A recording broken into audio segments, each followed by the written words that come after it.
Welcome everybody once again to this series of talks, introductory to Buddhism. But I see many people here, members of our committee, old Buddhists. So I think what happens is for some of you is any excuse to have another talk, which is great, why not? But the title of this evening's talk is going to be aimed at people who have got hardly any understanding of what Buddhism is at all, because that's what this series of talks is all about the Buddhist teachings of Kamma and Rebirth. And one of the reasons we included this topic in the series of 4 talks on introductory Buddhist teachings is because this is very much at the heart of the Buddhist teachings, the law of Kamma and Rebirth. It's at the heart because in the story of the Buddha, under the Bodhi tree where he became enlightened, the Bodhi tree, in Latin it's called Ficus religiosus, which literally means, as you can probably understand, religious fig tree. And under that Bodhi tree, when the Buddha became enlightened, that was the first thing which he understood was his previous lives. And through the power of deep meditation, to accessing the fact that he'd lived before and re-experiencing some of the main events of that life, of those lives rather, and actually knowing that this was not the only life, there'd been many lives before. And also by examining the links between those lives, understanding how the law of karma worked. And this became part of Buddhism, the law of karma and rebirth. And it's a fundamental part of Buddhism which informs and changes the way that Buddhists actually look upon their world. You think you can understand that if from a Buddhist perspective, if we realize we've lived many, many times, and would also live after this birth, after this life rather, then the death of a person is important, but it's not so important. When you realize you're going to live again many, many times, the end of a person's life is not really a matter of life and death, as they say. This thing's more important. More important than dying is the quality of life. So these are important questions and important aspects which Buddhism we look at and we face. But when we start to talk about rebirth, first of all, many people come up with questions about rebirth. One of the first questions they often come up with is that how can there be rebirth? How can actually get reborn when there's probably more people alive today than have ever been born in the whole of history?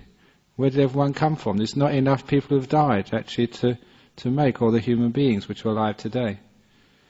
And the answer this is not a new answer, the answer from the 2600 years ago when the Buddha started teaching is that people actually go from various states of existence in rebirth, not just from human birth to human birth to human birth, but from animal realms to human realms to ghost realms to the realms of the angels, what we call devas.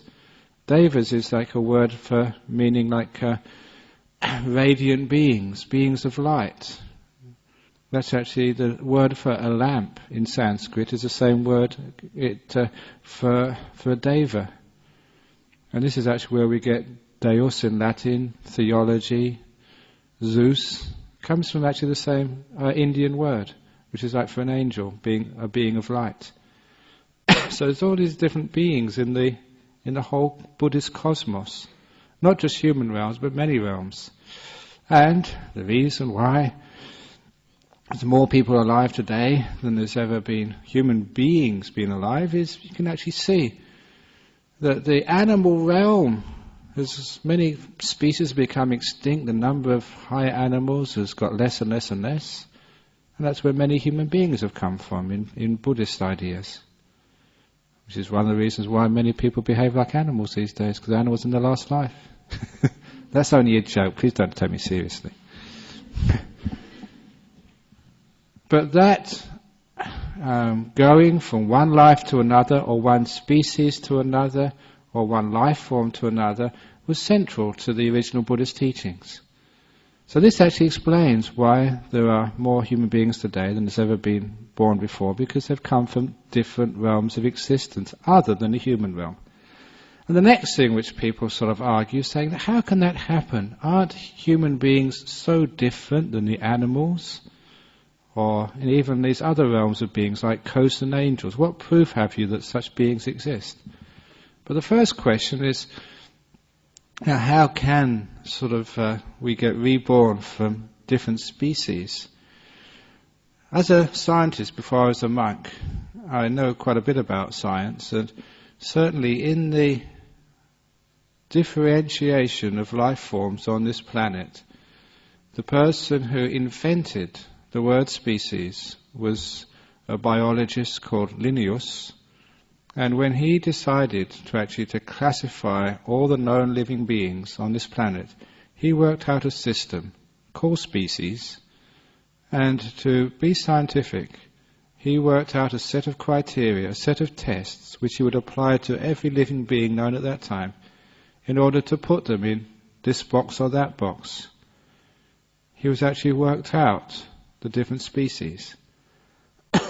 But unfortunately, when he came to 3 classes of animals, which were chimpanzees, gorillas and human beings, his criteria, which he applied without distinction or preference to all other beings, he could not apply it to those 3 animals, because his science told him that those beings were one and the same species.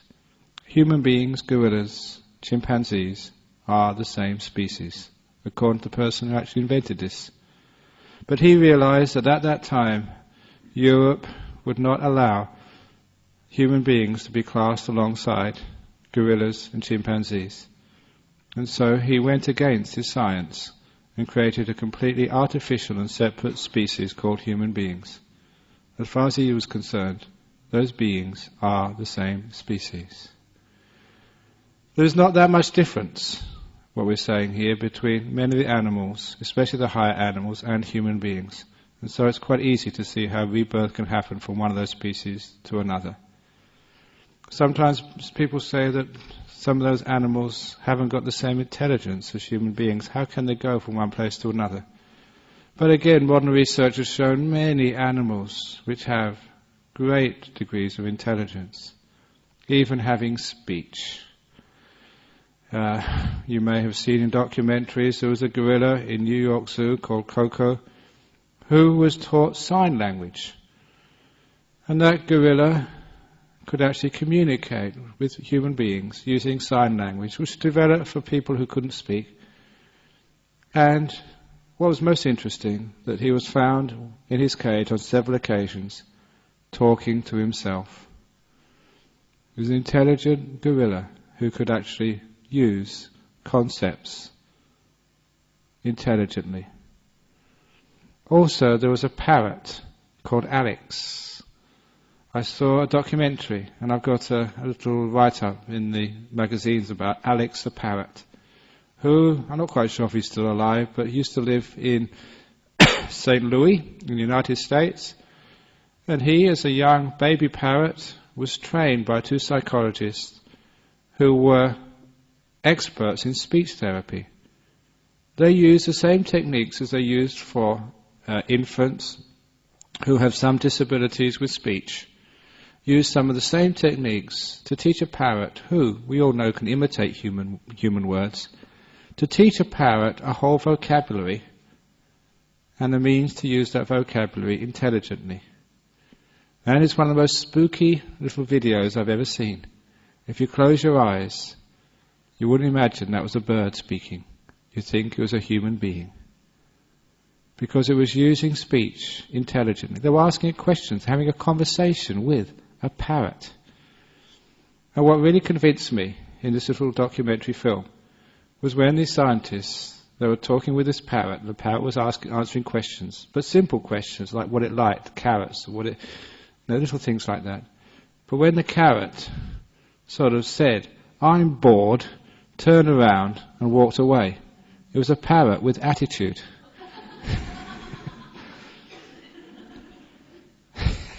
And when I actually saw that, That's like you could see just the same emotions and intelligence as you see in human beings. There is not such a great difference between the animal realm and the human realm. And that's why rebirth can happen between any of those realms. And also there are other realms. I'm not sure how many of you have seen ghosts. Ghosts are part of Buddhist cosmology, as are angels. Many people have seen those ghosts. Some people have even seen the angels, beings of light. You may have seen those yourself. When a person dies, very often, if you don't actually see them, you feel them or you can hear them. Many people have had those experiences. If you talk to the people, they know they're real. When I was at Cambridge, I made a good friend of a fellow called Tony Cornell, who at that time, this was 30, 40 years ago, had on his business card that on the Ghost Hunting Council of Great Britain and Northern Ireland, he was one of the original Ghostbusters, a real one, and he's still a close friend, and he spent his whole life investigating ghosts. And very often in the newspapers, if there's some story about a haunting in UK, it's usually written by him, or he's interviewed, because he is the expert. He's a friend of mine. And he's got so many stories of ghosts. Ghosts are real. Many of you have seen those things. And actually to say they're not is a bit sort of unscientific. Too many people have seen them. People you may have known. People who aren't crazy. People who don't imagine these things. But people who have actually seen them in the clear light of day. And so, that these are other parts of the world where rebirth can happen from. So we've got this whole sort of cosmos of other beings apart from humans, who also we can get reborn into, can gain rebirth from. Sometimes that in our history that we have struggled with racism, thinking that one race is superior from another. We've usually, or just about, got over that. Recently we've been struggling with genderism, thinking that one gender is superior to another. But I think the next phase of our development as a society is to get over speciesism, thinking that human beings are so superior than, say, the animal kingdom. So much so that we can actually use animals for experiments, to exploit them, even kill them. There are many stories of animals who have clearly shown emotions, feelings and intelligence. And I think that one of the reasons why we reject rebirth, I think is untenable. The reasons that, why is it that human beings get reborn as, say, animals, or ghosts, or angels? Remember, these rebirths are only temporary. And then we get reborn back into other realms afterwards, going backwards and forwards throughout all these realms according to our karma. So that's actually what rebirth is.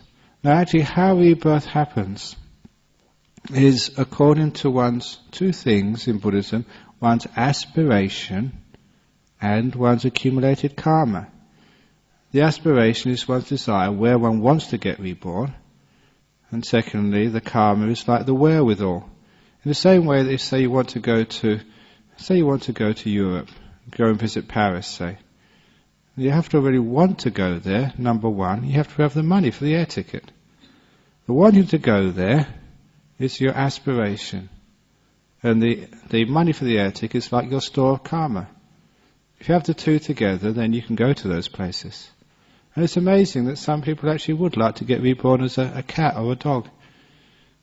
Don't have to go to work in the morning. You get fed 3 meals a day. Lays around all day. That might be, for some people, they actually might want to get reborn as an animal, or a cat or a dog, or a bird who can fly through the air. If you have that sort of karma, maybe you can actually do that. But there's also the sense of like we do get attached to certain forms of existence. And this is why we do get reborn in those realms and stay there again and again and again. This is actually how rebirth and karma happens for from many, many different realms. Sometimes people say, well, if you get reborn into unfortunate existences, so you get reborn as like a slug or as a cockroach or something, what is that? Can that actually happen?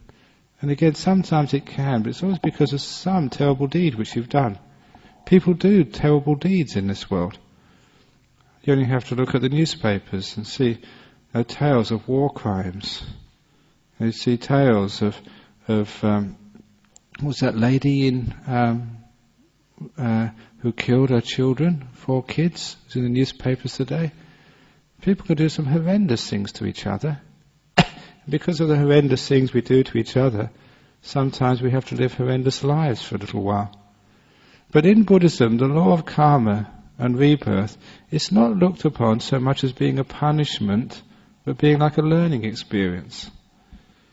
For example, that if one has been very selfish and stingy and hasn't been very generous in this life, what better way to learn generosity than be reborn poor? Because a poor person who's living outside on the streets, who hasn't got enough food to eat, if you've lived like that for a while, then you carry the memory of what it's like to be hungry. You carry the imprint on your heart of what it's like to be cold and lonely. Which means that in a future time, you'd never be able to pass a person who's hungry without giving them something. You'd never be able to shun a person who is lonely without giving them some kindness. You'd never be able to shut out someone who's homeless without giving them warmth of a shelter for the night. You just couldn't do that because of your experience of having been there in hunger, in cold, in loneliness. Because of that experience, there's something inside of you will always remember. You actually learn from those experiences. That's why sometimes I call the results of bad karma growing pains. Things we have to go through actually to learn what it's like to be on the receiving end of things like loneliness, hunger, or even violence. To learn from that so that we would never be violent again. Story I often tell is my own father, whose father, my paternal grandfather, was born in Liverpool and was a very violent man, a drunkard, alcoholic.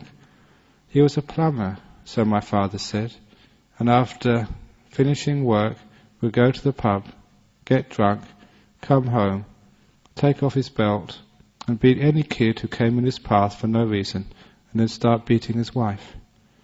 In those days there was no remedy for domestic abuse. But when my father was a victim of such abuse, instead of actually revisiting that abuse on his children, which was myself and my brother, he actually learned from that experience. I remember him telling me that when he saw how painful it was, he resolved that if ever he had children in the future, he would never be cruel, unkind, uncaring. And that's why he's a very, very soft man and a very caring father to me. It was my mother who disciplined us. My father just couldn't do it. It was an example of people learning from the bad experiences of life. And that's what karma really is all about. It gives us opportunities actually to learn. Sometimes those learning experiences are painful, because sometimes that's what we really need. We need to kick up the backside, as it were, to actually to learn what it's like to be on the receiving end of things. And so as such, the people who are born into difficult situations are those ones who really need to learn a lot. But the law of karma is not fatalistic. It's not as if that, I've been reborn in a poor state, I've been reborn without many talents, maybe not so beautiful, maybe not so smart, might be born in a poor country. Sometimes we need to actually to understand that the law of karma is not fatalistic, but is always giving us opportunities to learn and to grow. And a simile which I always give to make this point very clearly is a simile of the 2 ladies baking a cake. Two ladies are baking a cake. One has got very bad ingredients. They've got white flour, much of which has gone mouldy. And they have to pick the green bits out of the flour and to save the white flour which is left. They've got butter full of cholesterol-enriched butter for their oil. They've got white sugar to sweeten their cake. And even the white sugar, their husband has dipped a coffee spoon in, and they have to take out the brown bits to use the white stuff. And the fruit which they have is just so hard, it's so old, it's like rocks, as hard as depleted uranium which the American troops use. But that's all the fruit they've got. And the kitchen they've got to cook it in is pre-war. It's not Second World War, that's pre-First World War. It's just an old kitchen. They've got the very worst of ingredients to bake their cake. And the second group of people, or the second woman baking a cake, she's got the very best of ingredients. She's got this beautiful whole wheat, whole grain, brown flour, coming from a field where there's been no genetically modified crops within 1,000 miles. She's got canola oil, which is free from cholesterol, miracle oil. And she's got this beautiful honey, healthy honey from Western Australia. And she's got this amazingly succulent fruit picked from her own garden the day before. And her kitchen is the most modern kitchen you could ever imagine. She's got the very, very best of ingredients to bake her cake. And the question is, which of those two women, the woman with the very worst ingredients or the woman with the best ingredients, which woman bakes the best cake? And you've all worked out, I would hope, that it's not always the woman with the best ingredients bakes the best cake. Because the ingredients is not the whole story. It's what you do with those ingredients is very often the most crucial part in baking the cake. And sometimes the woman with the very poor ingredients, because of the care, the love, the skill, the energy they put into baking their cake, they very often make the most delicious of cakes. Whereas the person with the very best ingredients, because of being lazy, taking things for granted, not really caring, their cake is not delicious at all. It's what you put into baking your cake, not just the ingredients, which is crucial. In that simile, it's a metaphor. Some people, you know, are born into this life with bad karma from the past. Maybe not so intelligent, maybe their parents are very not wealthy, maybe they haven't even got any parents. But they've got such poor ingredients, maybe they're physically deformed. They put so much effort and care into their lives. They work so hard and put so much love into it, that from such unpromising conditions, they make such a beautiful life for themselves. They're the heroes and heroines of our world. People who have been disadvantaged because of the efforts and care which they put in, become wonderful people, inspirations to us all. And there are others who are born into wealth, who have got such talents and beauty. They're the people, good karma from the past, but some of them misuse their promising ingredients. I've known some people from good families who went to Cambridge with me, got into drugs and wrecked their lives. People with very good ingredients who didn't bake a good cake at all. It's not just the ingredients of your life, but how you make use of them. The ingredients of your life is karma from the past, what you've got to work with. But it's how you make use of those. It's called the karma of the present, which is the most important. And in Buddhism, you can make a great cake out of almost all ingredients. It's easy to make a good cake out of good ingredients, but you can even make a good cake, a delicious cake, out of the very worst ingredients. So sure, the karma from the past is giving you the ingredients which you have to work with. But it's the karma of the present which is crucial. So what that karma actually points to is saying your happiness, your prosperity, your fulfillment is in your hands. It doesn't matter what you've got to deal with in life. You can always make something of it. And also, if you have suffering, disappointment in your life, there's no need to blame others. It's your karma. You've been heedless. You have been not paying attention, not putting effort, not putting care into what you're doing. As my teacher in Thailand said about the law of karma, if rotten things happen to you and you blame somebody else, you put the fault on somebody else. He said it's like having an itch on your head and you scratch your bum. Blaming others is like having an itch on your head and scratching your bottom. Does the itch go away? No, because you're scratching in the wrong place. If you've got an itch on your head, where should you scratch? On your head. If you're suffering, that's where you've got to work. Stop blaming others. It's one's own karma. Sometimes we need a bit more wisdom to understand the workings of karma. Once when I was teaching in a jail, after many, many weeks, one of the prisoners came up to me and said to me, he said, I want to speak with you in private. I gave him that chance to speak in private. And he said that, Ajahn Brahm, what I'm saying is not a lie.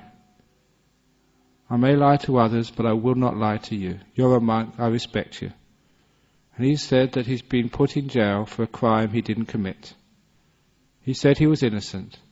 He added that all the crims in jail will probably say this, but in this particular case he said, it's absolutely true, I'm honest. I didn't do that crime. And the way he said it in the situation convinced me that he was actually telling the truth. And I found out later he was telling the truth. He did commit that crime. And so after telling me that, I thought, what an injustice. When you're actually in jail, it's so hard to fight injustice. You haven't got the ways and means. So I thought, out of compassion, I should try and help that guy. Maybe I had some contacts. I could maybe get him a retrial or find him a Buddhist lawyer or something to work for him for free.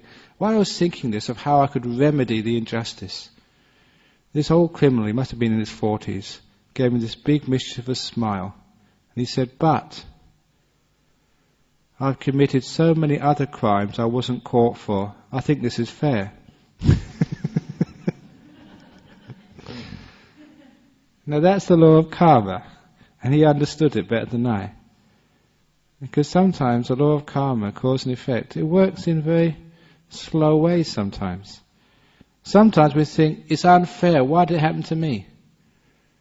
But if you look back on all the other times, you weren't caught. When you're not caught, do you ever think, it's not fair? Why wasn't I caught?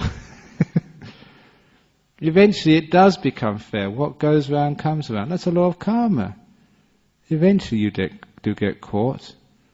Maybe you didn't actually do that crime, but there's other crimes you got away with, and now you get caught for a crime you didn't do. That's actually the law of karma, how it works. Eventually it comes round. That gives us a sense of like justice in the world. When I was growing up, I thought sometimes that if there's only one life, the world is very unjust. Because see, some people, really good people, kind people, who give so much to the world, to others, who sacrifice their own happiness for the sake of others. And sometimes that they don't get any reward, it seems. I see others being so selfish, mean and cruel, seeming to get away with it. There didn't seem to be like justice in the world. When I found out about the law of Kamma and Rebirth, you see how justice works. Eventually, it is fair. Eventually what goes around does come around. But you do need rebirth of many lives actually to see that. And it also explains that why some people seem to be so unfortunate in this life. Sometimes you wonder, what have they done to deserve that? Sometimes little kids, what do they deserve? To get cancer when they're only 2 or 3 years of age. it gives an indication of maybe justice, when maybe that people were so cruel in the previous life. Maybe they were heartless and not caring for others. You have to know what it's like to be sick.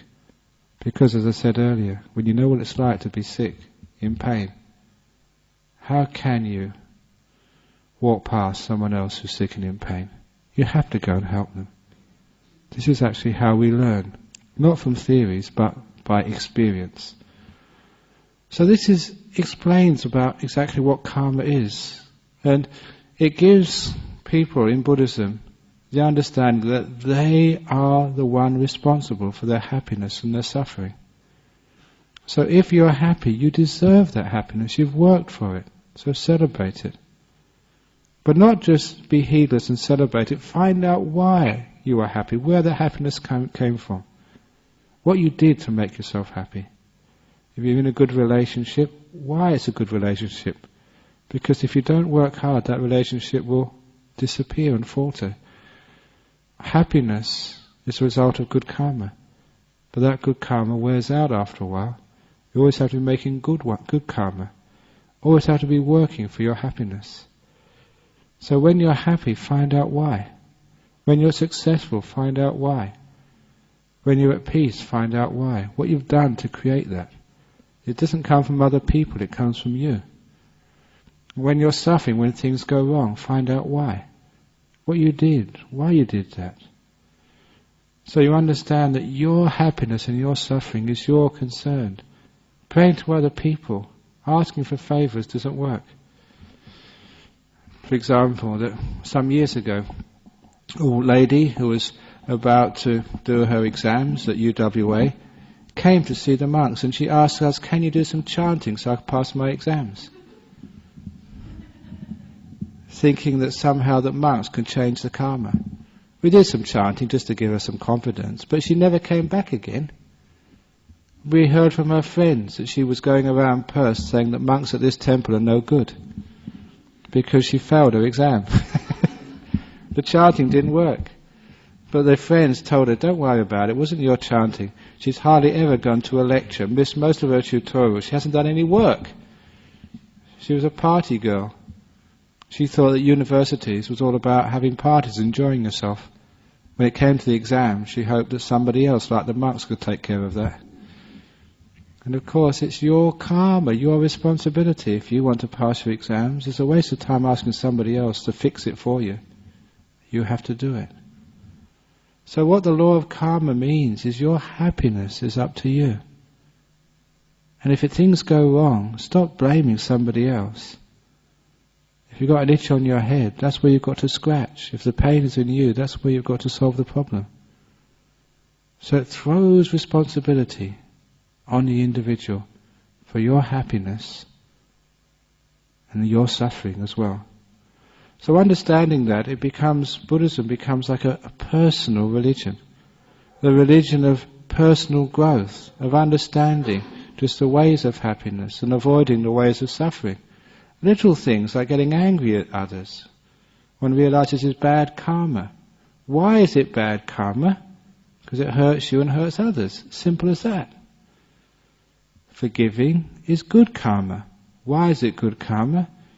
Because it frees others and it frees yourself. As simple as that. And so one understands actually the ways of happiness and the ways of peace, the ways of suffering. If you're in a relationship with another person, it needs a lot of forgiveness, a lot of love. And that's what love really is. As I say very often here, the meaning of love is to say to another person, whatever you've done in your life, whoever you are, the door of my heart's always open to you. It's like unconditional love. That is actually good karma. It's good karma because it frees the other person and it frees you. And when actually you say things, I said this last Friday, that particular expression of love was taught to me by my father, the man who suffered gross physical abuse as a boy in Liverpool before the Second World War.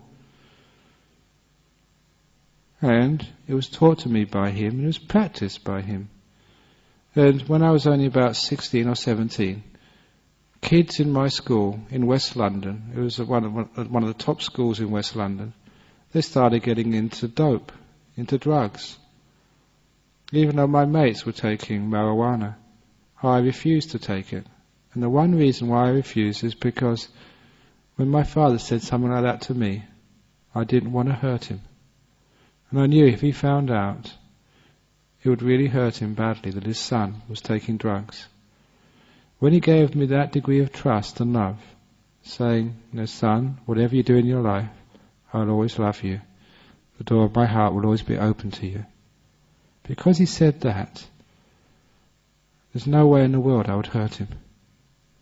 And that's actually what kept me off drugs when I was young, until I got to university and started getting into Buddhism.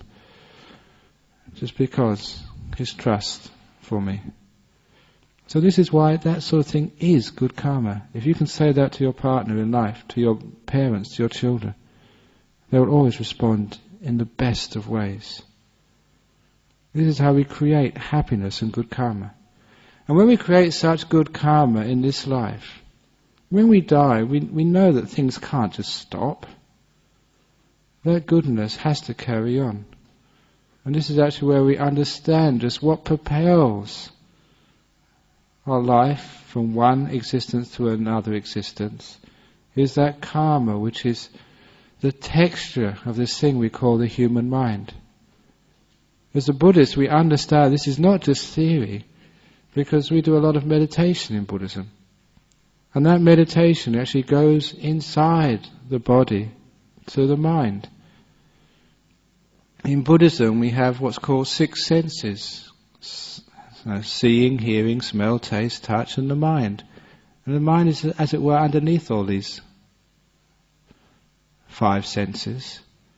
And what we do in meditation, we let go of all these 5 senses. So the seeing stops, we close our eyes, we pay no attention to the sounds outside, no smell, no taste, and even let the body disappear, so we have no touches. We don't feel the body anymore, it disappears. We go to the realm of the mind. In those deep meditations, when there's no way that you can be contacted, people tap you on the shoulder, you can't feel it, they talk, you can't hear. You're deep inside yourself, in very ecstatic, blissful, peaceful states. But in those states, you discover one thing about the law of rebirth. That when the body dies, this thing we call the mind, which you're accessing in deep meditation, no way will that stop. That's why 2 weeks ago I told those stories about people getting into deep meditation in Perth and taken to St Charles Gardner Hospital because their wife thought they were dead. They're just in very deep meditation. And having the ECG and EEG put on them, the ECG measuring the heartbeat, the heart wasn't moving. It was still. And the brain waves on the EEG, the brain was dead as well. Just the brain was just completely inactive. They're just in a deep meditation. They came out afterwards to the surprise and relief of the doctors and his wife. But it actually shows you that there was a person brain dead during the time of the meditation. This is as far as doctors were concerned. Heart not beating, but the mind was still there. Well, a story I never told then from my teacher in Thailand, who the last few years was in a coma, but would always get into deep meditation. His particular story was, because many of the monks were looking after him, that the monks wanted him just to die a natural death, but because he was a famous monk in Thailand, the king of Thailand ordered the monks, no, just look after him, keep him going as long as possible. So the king paid for a nurse, a male nurse, to be with this great monk 24 hours a day on 3 shifts, 3 8-hour shifts from the local hospital. And the monks would also be on shifts looking after this monk, just to do all the chores for him. And one evening, as happened quite often, my teacher, Ajahn Chah, stopped breathing. And the nurse on duty got very upset. He knew that one day this great monk would have to die, but he didn't want him to die on his shift. Another nurse's shift, okay, but on his shift. So he wanted to resuscitate this great monk. And the other monk said, no, leave him alone, he's just going into deep meditation. And the nurse didn't believe this. So they came to a compromise, that they would the nurse would leave him like that as long as he was allowed to take blood samples every few minutes, just to make sure the blood was well oxygenated. Because that's all you need to keep the brain going, to make sure there's oxygen in the blood. They agreed upon that, and it was one of these times when you could actually check what it's like when a monk was in deep meditation. Even though he was in this state for 2 or 3 hours, not breathing at all, they found the blood was fully oxygenated throughout the whole period. The body was so still, it didn't need oxygen. He was in a deep meditation, the mind still perfectly alert, but so still, metabolism had stopped. This is what happens in deep meditation. And one of the reasons why monks and lay people get into that deep meditation, because they know that when the body stops, when you stop breathing, when the brain stops, the mind does not stop. This is an experience which you have. And that will actually prove to you that at the end of your life, when your body stops, when the heart stops, once and for all, and the brain stops, you're brain dead, the mind still carries on. This by itself is proof to anyone in meditation that what's going to happen to them when they die. That's why I often say that deep meditation is like training in dying. You know, we get sort of courses these days in marriage. Before we get married, we get courses so we learn how to live with each other. You get courses before you actually start your career. You get training in all sorts of things. So in this place, in this joint, we teach people how to train how to die. This is dying training. It's going to happen to you one day, you might as well train for it. Excuse me. Because here we're actually learning what happens. And so we can actually see these truths of reincarnation from our own experience in our deep meditation. But the other way of actually proving that rebirth actually is a fact is not just seeing the process by knowing the mind and know it will continue after death from one life to another. We also understand just how we have been reborn in the past. Because in those deep states of meditation, we can actually remember our past births, our past lives. This is when the mind is very in deep meditation and becomes empowered. And you can just ask yourself simple questions like, what is my earliest memory? And you can recall early times of this life. And even go further back and recall previous lives. And because many people doubt the existence of rebirth and say, well, you can't prove rebirth. How can you know rebirth when you haven't died yet? And the point is, you have died many times, but you can't remember it. How many people can remember when they were born? Just because you can't remember it, does that mean it didn't happen? Of course, you all were born. We just forgot. We can't remember it. The same, you have lived before, but we can't remember it. In meditation, you can actually recall those experiences. So you have to get quite deep in meditation. You get a lot of happiness, a lot of peace coming up. And you ask yourself this simple question, what is my earliest memory? When you do this, it's fascinating what happens. I can't say, because one of our monastic rules about my own memories of previous lives. But I can say, it was the first time I was trying this, when I recalled an early event of this life. It gives you an indication of what actually happens when you start to search your previous lives. When I did this after a good meditation, a smell came in my nose, which I recognized immediately as the smell of my baby's pram. And as soon as I recognized the smell, it was as if I was back in my pram again. As a, 3 or 4 week old baby. And the next thing which I remembered was this little blue toy, which I always had in my pram, Porky the pig. I even remember its name. I remember how it used to rattle, and how my mother used to walk it. Just, it only had 2 little legs, and used to walk it backwards and forwards to make me laugh. And that was a memory. I must have been about 30-something years of age. A memory of my first couple of weeks of life in my baby's pram. I never knew too much about biology. I was a physicist at the university. But I did ask somebody afterwards, and they commented that the first few weeks of your life, that you recognize things like your mother, like your familiar surroundings, by smell.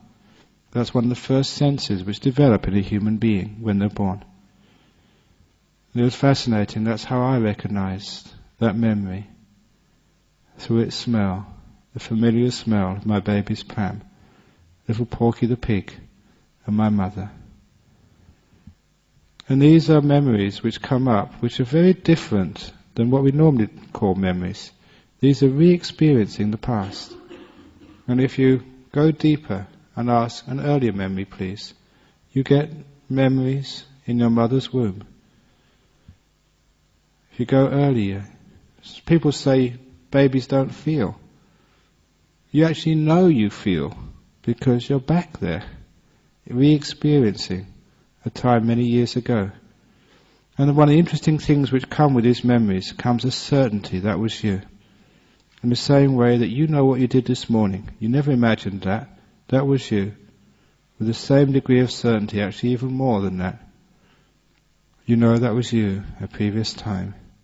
Then you ask yourself the question earlier, please, and get back to times before you were born, previous lives. Many Buddhists do that. Because they do that, they actually can check out for themselves that rebirth actually is a fact. There are also people these days who can remember their past lives, spontaneously, without meditation. People who, for one reason or another, are born in similar situations and recognize people from the past. A good example is one friend in Sydney. He was a very devout Buddhist. And when he had an auntie who was a very successful businesswoman and very wealthy too. And when his auntie was working out her will, she only left a pittance to this particular nephew. The reason was that his auntie, being a successful businesswoman, had two things she hated more than anything else in the world. One was paying taxes, the other thing she hated was religion. And so that when she worked out her will, knowing that this one nephew was the only religious person in the whole family, he was a Buddhist, she decided if she left him sufficient money, he would just give it to the Buddhist temples, and she would not be happy with that. So she just left this one particular nephew just a very, very small amount of money, much less than the other relations. That's all he got when she died. But what happened later, which is a good teaching of karma and also rebirth, a little while after she died, his wife became pregnant. After 9 months, she gave birth to a beautiful daughter, who actually they called by the name Dana. He was a Buddhist, like a gift. And little Dana, when she was born, when all the family members came round, they all remarked, "Oh, that really looks like your aunt." And that was just the start of a lot of similarities, which eventually became so strong that all the family recognized that I was the aunt reborn. Little things, he said, like driving down the freeway close to her mansion, when she would, in her father's words, go ballistic. "Daddy, Daddy, my mansion's over there, take me to my home." Or when he came into the front room with a cup of coffee. One of the few things he did inherit was his auntie's crockery. Not the best stuff, just the stuff she'd use for every day. Coming in with a coffee mug. Her child, "Daddy, Daddy, that's my cup, give me my cup back." So many recognitions of her past life. Because she didn't like religion, she had to endure poverty as a young child, because she didn't give much money to her future father. That's karma. But also, just the karma, the inclinations which we carry, the character traits which we carry from one life to another. He told me that once when they were going down the M1 freeway out of Sydney, they passed a billboard erected by the New South Wales government. It was concerning tax. This little 2-year-old asked Daddy, "Daddy, what does the word tax mean?" And Daddy replied, "When you get some money, like I'll give you pocket money later on, you'll have to give some of that to the government. trying to explain to a 2-year-old child what tax means. And his 2-year-old child said straight away, "Daddy, when I get any money, I'm giving nothing to no government."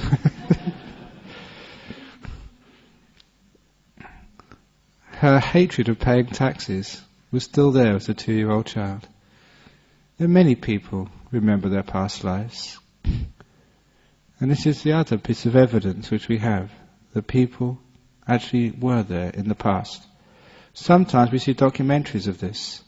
One of the famous documentaries, which I remember, was done on Channel 7, called Reincarnation, about 10 or 12 years ago, where a person regressed a lot of his patients, and some of them recalled events from the past so long ago they were past lives. And some were in a land in Europe of people who'd never left Australia. It could be ascertained with great ease from the passport office that these people had never been to those lands before. And one of the most impressive cases was of a lady in Sydney, never left Australia, who remembered in a previous life being a man, a doctor, in a small town called Blackgowrie in Scotland. I'd been walking in Scotland as a young man, growing up. I knew Scotland quite well, but I never knew that town. It was not a famous town. She remembered her past life as Dr. James Archibald Burns of Blackgowrie in Scotland. James is a common name, and so is Burns. But Archibald was very uncommon. What would be the chances that in the times which he said, in the 1850s, that the doctor in this town, there'd only be one doctor in such a town in such a time, what would be the chances of finding in the ancient records the doctor at that time was a person called Dr. James Archibald Burns?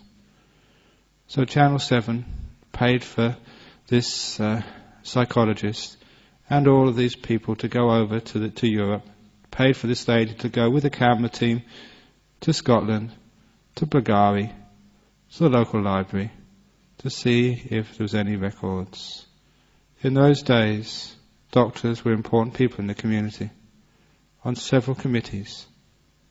So in the records of those committees, you saw in attendance so-and-so, so-and-so, so-and-so, James Archibald Burns, MD, many records of his contribution to the community.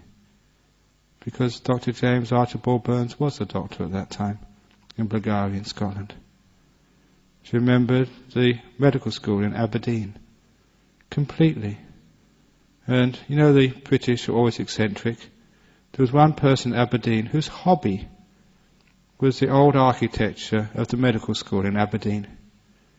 He was the expert, he had all the old plans, and checked her out to see if she realised and understood what the medical school looked like in the 1850s.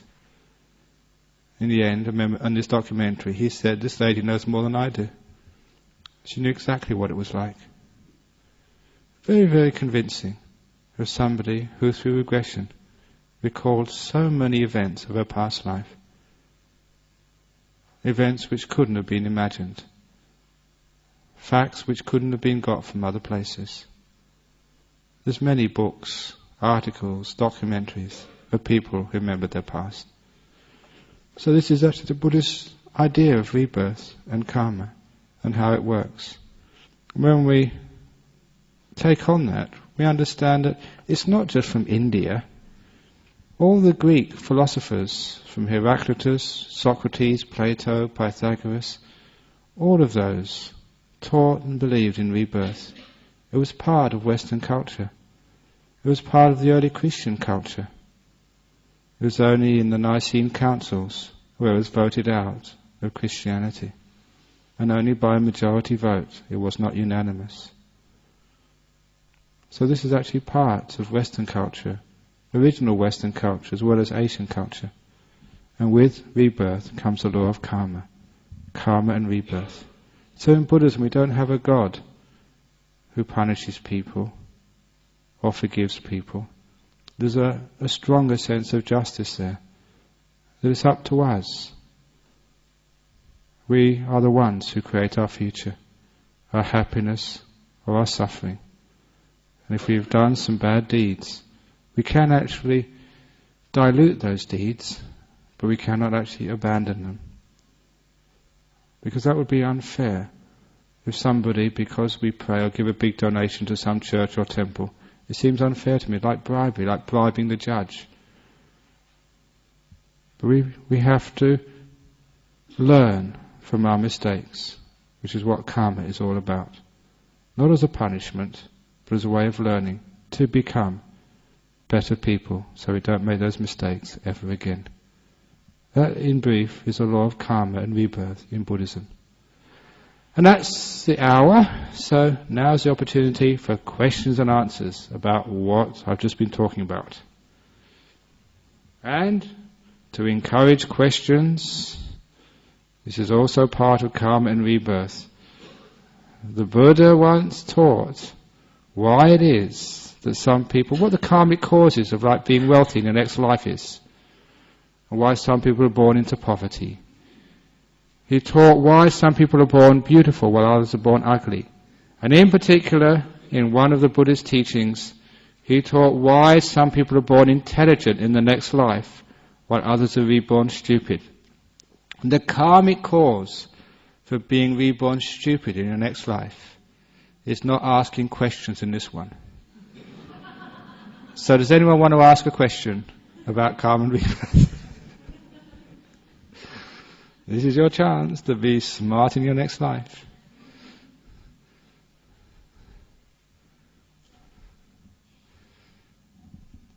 You're going to be dummies if you don't ask questions quickly.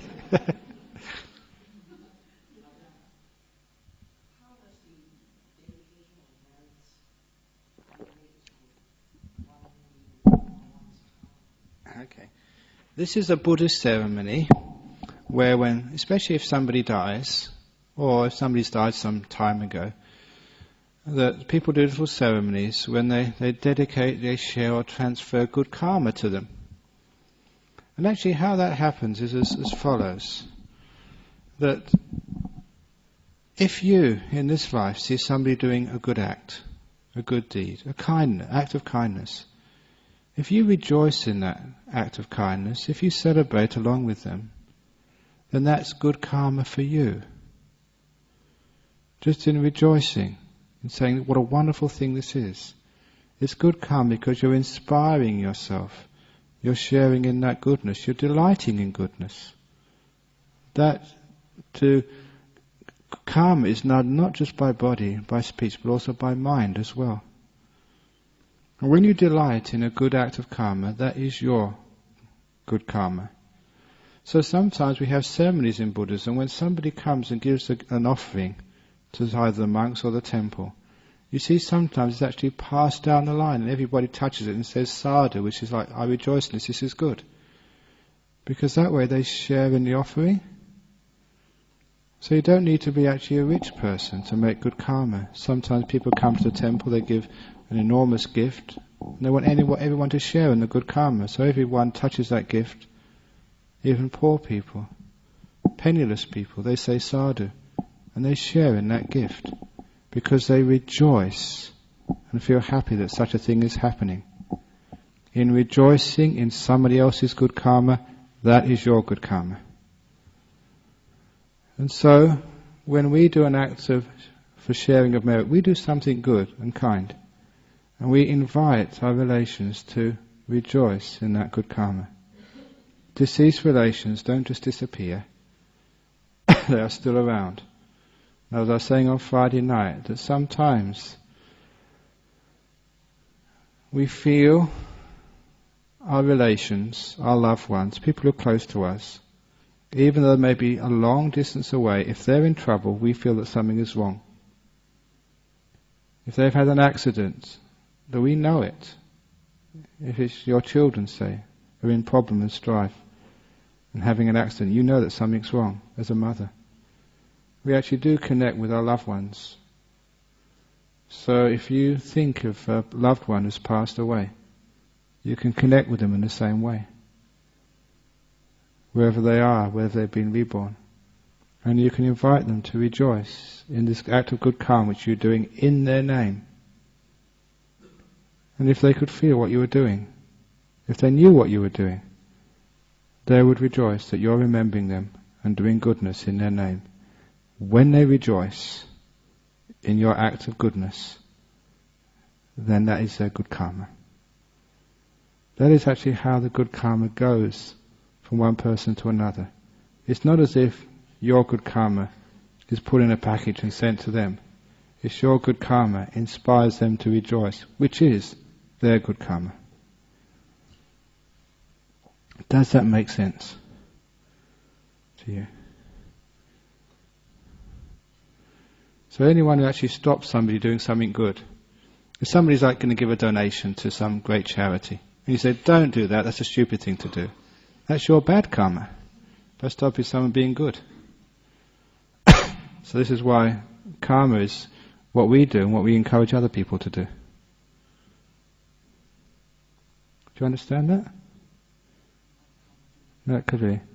But what part don't you understand? The way of like rejoicing? Do you understand actually in this life, if the lady sitting next to you does something good and you rejoice in that, do you understand how that's good karma for you? Okay. Another way of explaining good karma is anything which gives you happiness and well-being, which produces happiness and well-being in you, is called good karma. If it produces happiness and well-being in somebody else, it's good karma. Like healing their sickness. So like as a doctor or as a nurse. Healing their pain as a good friend. That's good karma. You're giving them happiness. Or giving yourself happiness is good karma. Giving other people pain, harming them, hurting them, or hurting yourself is called bad karma. That in a nutshell is the difference between good and bad karma. Whatever hurts yourself or hurts others is bad karma. Whatever brings happiness to others is called good karma. So if you do something good which brings happiness to your parents, that's good karma. If it brings happiness to yourself, it's good karma. It doesn't have to be by deed, even by thought you can make good karma. So if you rejoice in seeing a good act performed, that is your happiness. It's brought happiness to you, it's good karma. You've celebrated goodness, kindness. So that's why when you do an act of good karma, of goodness, of kindness, of generosity. For example, what was that? Some years ago, there was a boy in Perth who was cycling down on some place in south of the river. Cycling down, he saw two boys had actually caught a wild rabbit and were actually teasing it, hurting it, even torturing it. He told those two kids, stop doing that. And of course they wouldn't listen. He said, look, if you give me the rabbit, I'll give you my bike. And the two boys said, deal, it's on. So the little boy got this rabbit and then released it while the two boys got his bike. When he went home and his mother said, where's your bike? He said, well, I saw these two boys, they caught a wild rabbit and they were torturing it and hurting it. So I said, I'll give you your bike if you give me the rabbit. And they accepted, so I could save the rabbit and release it back into its home. She told the newspaper, it was on the front page the next day. By that evening he had 3 BMX bikes, new ones. And see, just a good karma. Not only that, but he inspired many people. It was a delightful story to read about a kid doing something good to save a small little bunny rabbit. And I got a lot of happiness out of that. I rejoiced in that boy's good karma, as many other people did. It was an inspiring story. So we actually, by rejoicing in other people's goodness, that is our good karma. If you're cynical and say, yeah, no, that doesn't always happen, just the ones which get in the newspapers, that's the time it happened, so it probably didn't happen at all, it's just all made up. That cynicism is bad karma. Because it doesn't make us happy at all, it makes us depressed. Another question? Yeah.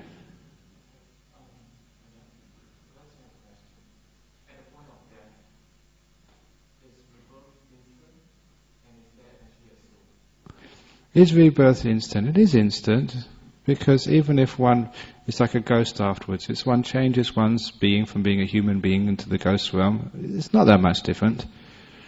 So yes, instant rebirth is into the ghost realm for a few days until one gets a proper rebirth.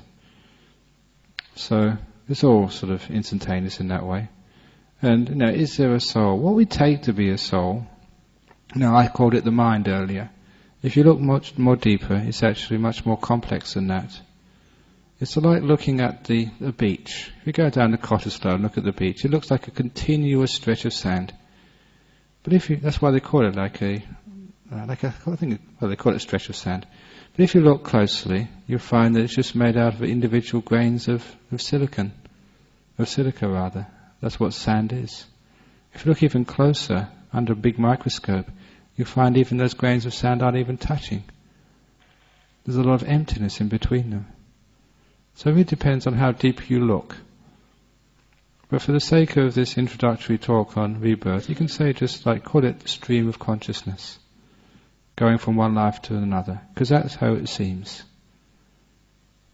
When you die, it's not that much different than when you're alive. That's why when some people die, they don't know they're dead.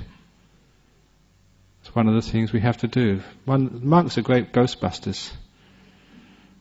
When all else fails, they usually call the monks in. Like one of the stories in one of the head monk in Kuala Lumpur. When somebody died in a house, there was lots of hauntings there. They called in the Christians, nothing worked. They called in the Muslims, didn't work. The Hindus, and last of all, they called in the Buddhist monks. So this monk went into the house, did the ceremonies, the chanting. It worked. The ghost went. Unfortunately, though, all the neighbours came to complain because they just pushed the ghost out from one house into next door. So he had to do the chanting in all the houses in the district, actually, to get the ghost to go completely away. But it's true. It's a true story. So the monks are great ghostbusters. And again, one of the things you have to do is to actually tell the ghosts they're dead. They're not in that body anymore. They've got to leave. Because sometimes when you die, you don't know you're dead at first, because it feels so much the same. Especially if it's been like a sudden death, like an accident or like a heart attack. There's one house in Perth owned by a Thai couple. When they moved in, the real estate agent never told them. The person, when they moved out, moving some furniture, some heavy furniture right in front of the door, actually died. Had a heart attack in front of the front door. And he's still there. At least it was a few years ago. Because I saw him quite a few times. And the worst thing, he was always trying to get back in the house. He was always ringing the doorbell. This is a true story. Always ringing the doorbell. And so they rushed to the door. No one was there. They thought, first of all, it might be some kid playing the childish game, ringing the doorbell and going hide behind the bushes. But sometimes they were so close to the doorbell, they opened it straight away. No kid there. They realised it was a ghost. So the owner of the house had this very bright idea. Let's take the battery out of the doorbell. But that doesn't stop a ghost. The ghost can still make the doorbell ring without any battery. Must carry their own power supply. So they've got this doorbell with no battery in, which still rings. There's another ghost. People tell me their ghost stories. There's another ghost in Perth who likes watching the TV. So the TV is off and it suddenly switches on by itself. And sometimes, if it's not switched off by itself, sometimes they're watching the TV and the channel changes. So they sort of switch it back and the channel changes again. This ghost doesn't need a remote. It's got its own sort of automatic remote. It can actually change. So if it doesn't like the channel, the ghost changes it. So it's very, very frustrating sometimes because the ghost doesn't like the movies or the programs they like. It's another ghost story in Perth who can actually change the TV channels. Likes watching TV. Go on, yes. You get another TV, one for the ghost, one for you.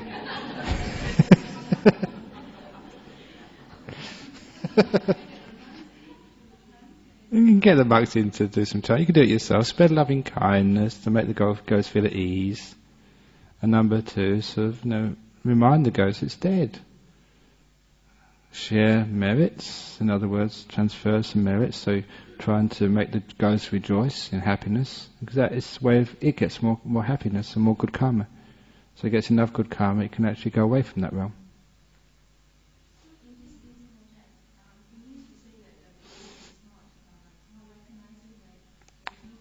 That's right, because you need 2 things actually to get a new rebirth. It needs the aspiration to do better for itself than be in a ghost realm.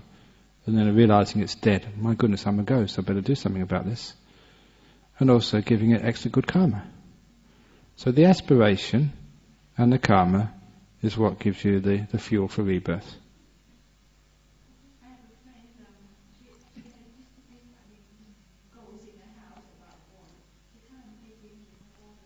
Yeah. You tell the ghost to behave.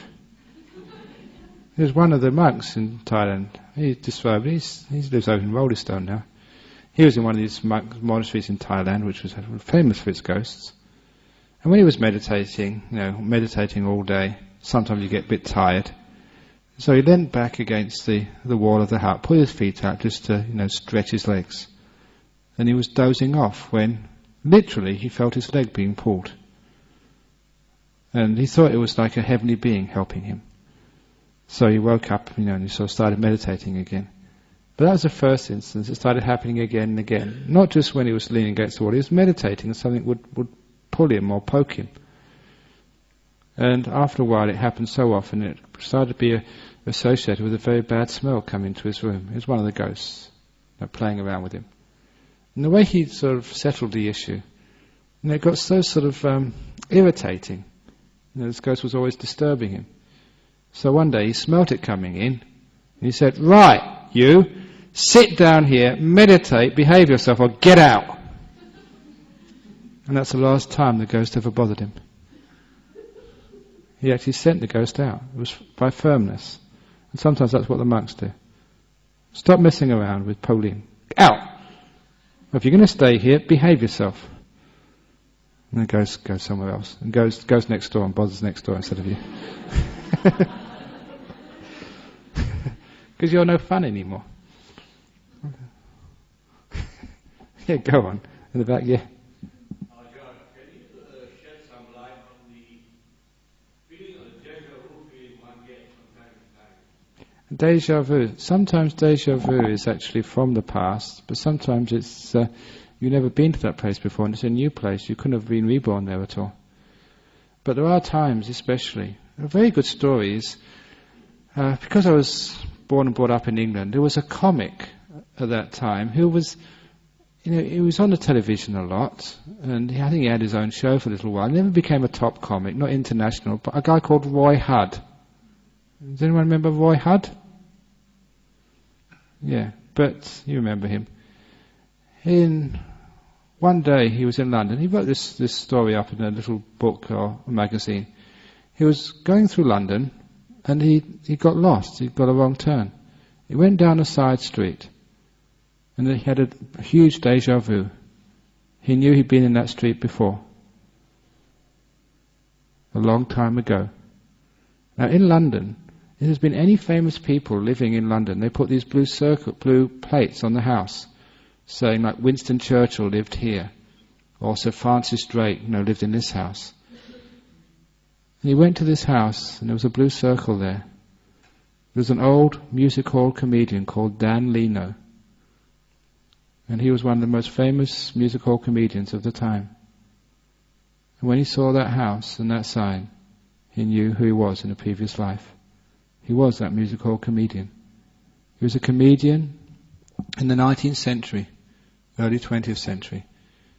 And after his death, he'd been reborn and became a comedian in this life as well. He knocked on the door of the house, and of course people actually recognized him. What are you doing here? And he took the residents around the house, telling them what it was like in his day. It's very rare you get like a well-known person who remembers a well-known life. But that was actually Roy Hudd remembered when he was a music hall comedian. That was a deja vu, which also came. Because of that sign there, that just triggered all the memories of his past life. He knew who he was in a previous life. Sometimes deja vus are like that. That's why sometimes we have love at first sight. When you meet someone in this life, you know you've met them before somewhere. You get on together so well. Why does that happen? It's because you have known them before. Another time, another place. It's not love at first sight. It's love again. Sometimes that's also a deja vu feeling. You've known this person before. Sometimes it's the opposite. Sometimes you come across people and you feel really, really uncomfortable in their presence. And that's because, you've known them before and it hasn't been pleasant. There's other deja vus which are very, very strange. And these are when you go to places you've never been there before. And you couldn't have been there in your past life. But, again, you've been there before. Those are very difficult to explain. It's almost like seeing the future. But seeing the future is actually very, very rare. And you only see actually a short while into the future. Because the further you see into the future, the more uncertain it becomes. That's why in Buddhism we don't really believe in fortune telling. Or even like dreams of the future. One of the stories we actually tell is of this person in Perth who, a couple of years ago, had this dream. He had this, like you have these very, very strong dreams he had this dream of a horse race. No, so not a horse race. He had this dream of some angels, 5 angels. And each of these angels had 5 big pots of gold. And he was just giving them this 5 big pots of gold in this dream. And it was worth a fortune. And just as he received the last pot of gold, he woke up. And when he woke up, he was in his bedroom early in the morning. There were no angels, and worse, no pots of gold. It was only a dream. It was one of those dreams which we all have from time to time, which you remember when you wake up. When he went down for his breakfast, he found his wife, he didn't know why, had made him 5 pieces of toast and 5 boiled eggs. 5 angels, 5 big pots of gold, 5 boiled eggs and 5 pieces of toast. When he looked at the newspaper, he couldn't believe his eyes. He remembered it was the 5th of May. May is the 5th month. As if the number 5 was staring at him. So he opened up the back pages of the newspaper, the sports section, the horse racing. In Ascot, A-S-C-O-T, 5 letters. He couldn't believe his eyes when, in race number 5, horse number 5 was called 5 Angels. That was too much of a coincidence for him. So he decided to take the afternoon off work. At lunchtime he went to the bank to keep the lucky number 5. He took $5,000 out of his bank account. He didn't tell his wife. If you're going to win, you might as well win big. He went to the racetrack. He chose the 5th bookmaker in line to keep the lucky number 5 and put $5,000 on horse number 5, race number 5, 5 Angels. You know what happened? It came in number 5.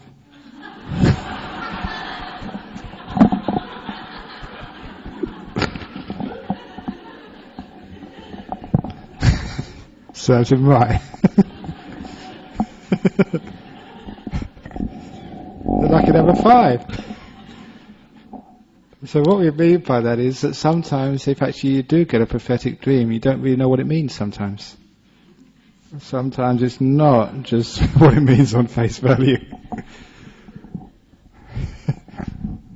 Yes, the question over there.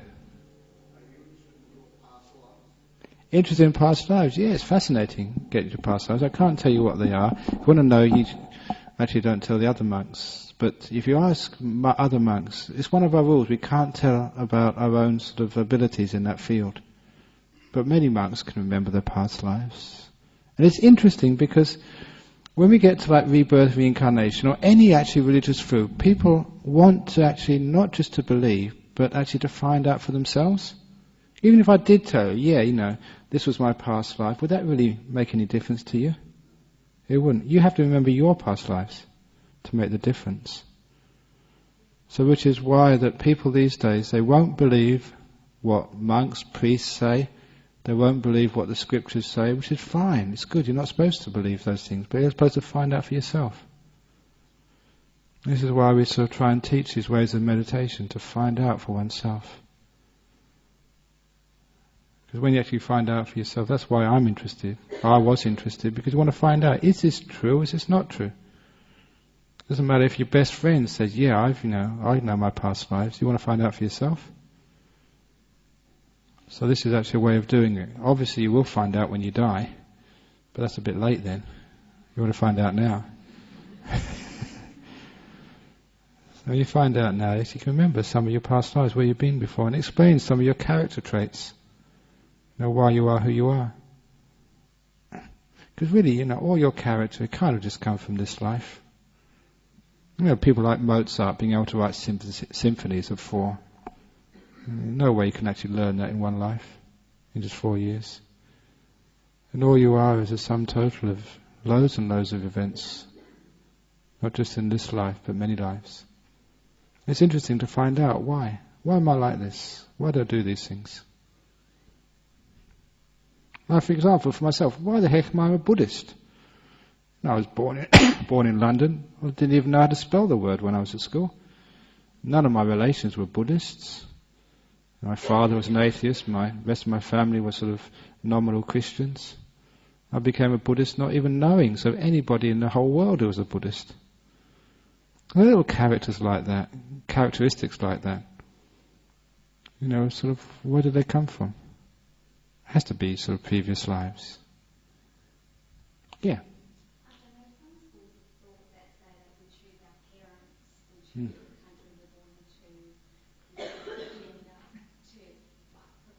In a sense, yeah. Sometimes we choose well, sometimes we choose stupidly. For example, that when I was young, I'd sometimes go out to the pub with my mates. We always knew there's so many pubs in London. You always knew if you want to get a quiet drink, you go to these pubs. There were some pubs or some sort of like dance places, there'd always be a fight afterwards. And you knew there was going to be a fight there, and so why on earth does somebody actually go to those places when you know you're going to get into trouble? But people actually, I couldn't believe they chose to go to those places, they wanted to have fights. So sometimes you say, why do people choose sort of, very unfortunate rebirths? I think sometimes because of stupidity. And why do people actually choose to play sort of footy when they get beaten up and they get blood all over them? Well, it's much better to watch. Or even not watch, but go do something else. Why do people choose to do those things? Why do people choose to take drugs? Or choose to, say, join motorbike gangs? So sometimes you see some sort of stupidity. We think that's fun and exciting or the right thing to do. So sometimes, we do choose our lifestyles. We have inclinations to it. Sometimes it's not done clearly. It's almost like, we incline towards that. We sort of get pulled towards that, not knowing why. So in a sense it's a choosing, but it's more like a bending towards a particular type of lifestyle. That make sense? Yeah? We always have some aspiration there. Sometimes it's aspiration to have more of the same, what you've had before. And, it's the same if you, for example, if you can't get the first class ticket, you get sort of business class. If you can't afford business, you get economy. If you can't afford economy, you're on standby. You've got to go somewhere. So if you take sort of the best seat available, no matter what it is, and if it's a very worst seat, then you're a bit in trouble. So you always have some aspiration there. And you always have some karma. So at the end of life, there you are floating around, and you're sort of, basically inclined to what you're accustomed to. That's why, there's one rebirth story I remember. This boy who was born in Burma, just after the British left, and he always wanted to have, he didn't like rice and curries, he just wanted to have bread and butter and cups of tea. in his early years. It was one of the cases which was investigated. If anyone's interested in people who remember spontaneously their past lives, look into the work of Professor Ian Stevenson. He was a professor at the University of Virginia, and he spent his whole life researching people who had spontaneous memories of past lives. One of the interesting parts of his life story, that his sponsor, the firm who actually paid for much of his research, was none other than Xerox Corporation. The firm who specialized in photocopying were the firm who were researching reincarnation. That's true. And he wrote many, many books on the subject, and those books are in libraries. Professor Ian Stevenson. He was not a nut, he was a professional academic who put rebirth studies on a sound footing. One of his books was written as a visiting fellow of Magdalen College in Oxford. So, he was an academic, a good professor. And if you want to, that was one of the stories. A boy in Burma who remembered his past life as a British soldier, died in Burma and went into the womb of a Burmese girl and got reborn there. And he had the inclinations. He didn't like rice and curry. He wanted bread and butter and cups of tea. Until he became about 16 or 17, and then his memories of the past disappeared. And he sort of started to like rice and curry. Which is what usually happens. People with spontaneous memories, when they get to their adolescence, they're so far in the past, they change and become just in that particular country. Then he became like fully Burmese, like rice and curry again. So sometimes actually your aspiration, sort of nearest possibility to have a rebirth, if you happen to be travelling overseas. And it'd be wonderful if people can remember their past lives. I really want Mrs. Pauline Hanson to remember she was an Asian in her past life. Get Mr. Howard to remember he was an Aboriginal. Mr. Bush to remember he was actually in Iraq in a past life or something. Wouldn't it be wonderful to have all the men remember the time when they were women? All the women remember the time they were men. So, racism, genderism disappears.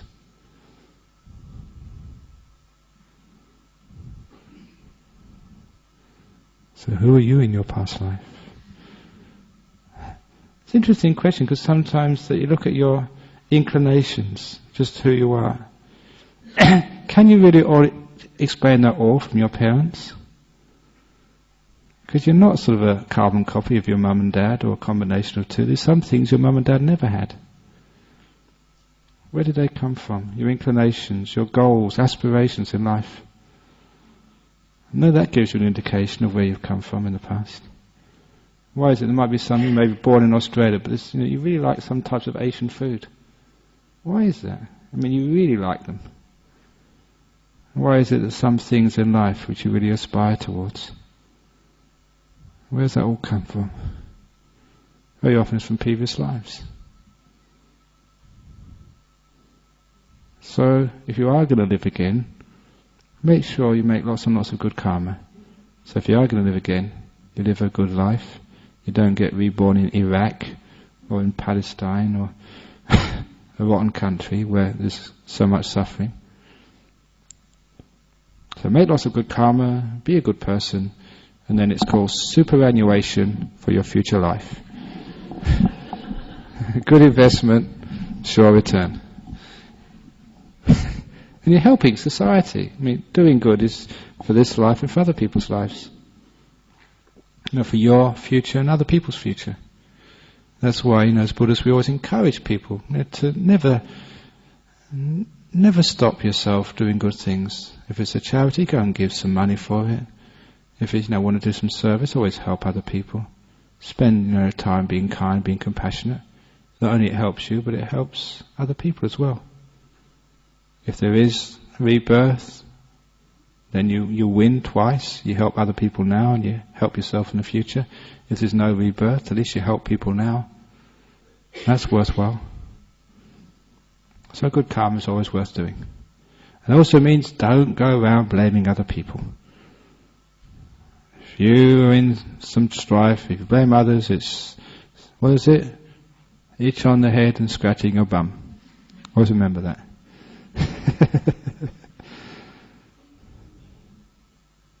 Any other questions? Oh yeah, one more question, then we can finish off. Yeah.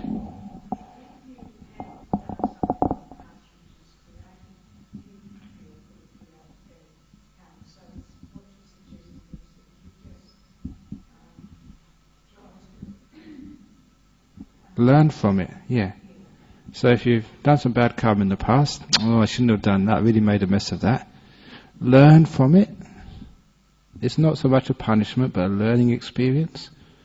So make sure you never make those mistakes again.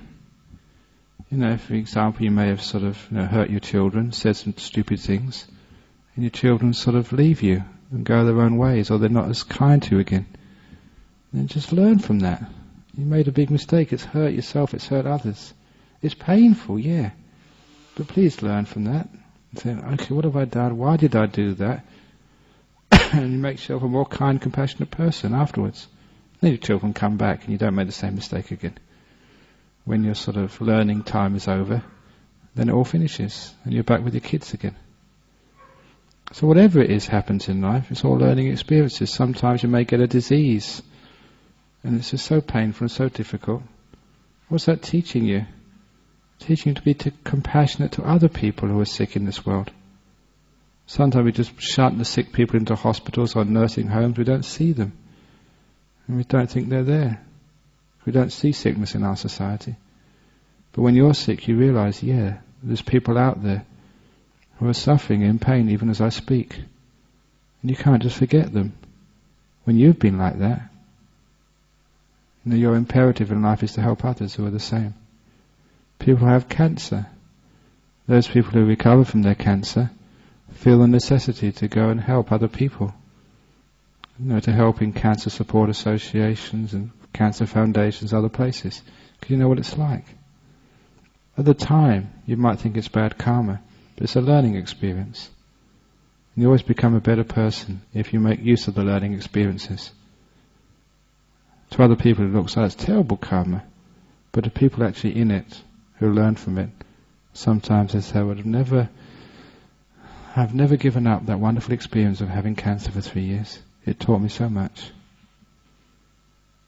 And that's actually how we make use of the painful experiences of life. In Buddhism we have a simile of the truckloads of dung. The simile of the truckloads of dung is karma and how to make use of it. And it works like this. You come to a nice centre like this on a Saturday evening, you have a wonderful time, enjoy yourself. And when you go back home, you find that somebody has dumped a whole truckload of dung in front of your door. And there's two things about the smelly, offensive truckload of dung. Number one, you didn't order it. It's not your fault. Number two, nobody saw it coming, so you can't ring up somebody to tell them to take it away. You're stuck with it. And there's two things which people do with a truckload of dung. First of all, truckload of dung stands for the very unpleasant experiences you have to deal with in life. Tragedies, disappointments, and sometimes those are very, very difficult to deal with. Maybe death in the family. So tragic. And you're stuck with it. You say, why me? But no one can take it away from you. You're stuck with it, the truckload of dung. And there's two things which people do with dung. The first type of person puts it in their pocket, up their shirt, down their skirt, they carry it around with them. When you carry dung around, you find you lose a lot of friends. In that simile, what that means is you become very negative, very angry, sort of very grumpy about what's happened to you. You become depressed and fed up. Your friends actually stay around for a while, but it's natural. Nobody likes to be around someone who's always depressed and negative and grumpy all the time. You lose a lot of friends that way. But there's another way of dealing with the dung. The first person carries the dung around with them. The second person gets out the wheelbarrow and the spade, take it round the back and dig it into their garden. And that's very, very hard work. But you can do it. Maybe only half a barrow a day is all you can manage. But if you keep on going, day after day, month after month, sometimes many years, the day eventually comes when all the dung in front of your door has completely disappeared and gone. You've moved it all where it belongs, in your garden. And you find in your garden, your flowers are more beautiful and more fragrant than any flowers in your street. It's not only you enjoy them, but the beautiful scent wafts right down the street, even passers-by can actually smell the fragrance of your flowers. And your fruit trees have just got so much fruit, and it's just so sweet, that you not only do you enjoy it with your own family, you give it to everybody else as well. They also share the sweetness of your fruit. In that simile, the fruit, the flowers, are the wisdom and the compassion which you've grown in your heart. That's your garden, because of all the unpleasant experiences, the tragedies of your life. You've dug that bad karma in, like the woman with the bad ingredients making a beautiful cake. And your flowers are more fragrant, and your fruit is more sweet because of the dung. You find that you can make use of bad karma to make you a more beautiful, compassionate, wise being. It's hard work, but that's the only thing to do with unpleasant experiences in life. The dung is a result of bad karma, some heedlessness, but you can turn it to your advantage, like people with cancer. They become such wonderful people, such kind and compassionate persons, whose total priorities in life change. Things like family, living just every day in kindness, compassion and love becomes the most important, rather than making money or becoming famous or having big houses. This is what happens when people get through their cancers. They dig it into their garden, they become such wonderful people to be around. It's an example of how we make use of the bad karma and turn it into the fruit, or turn it into the fertilizer for our compassion and wisdom. Does that make sense to you? Okay, so thank you all for coming to these sessions on the introduction to Buddhism. Try to keep them just on the basic levels of Kamma and Rebirth, about the mind, basic Buddhism and history of Buddhism. And I hope you've enjoyed some of these talks on basic teachings of Buddhism. And if you want more, every Friday evening there's always a talk on, so you can always come along. And the talks are free. You don't have to leave your names anywhere. We don't send you anything to ask for money or to try and get you in. This is not a cult. So you can come along. You can always sit next to the door. If you don't like it, you can always go out again afterwards. So every Friday evening there's always a talk here. And thank you for coming. And I hope you enjoyed these 4 sessions of Introduction to Buddhism. So all the best, and I hope there's always a cup of tea available next door or a drink. And I wish you all happiness and well-being. Take care of yourselves.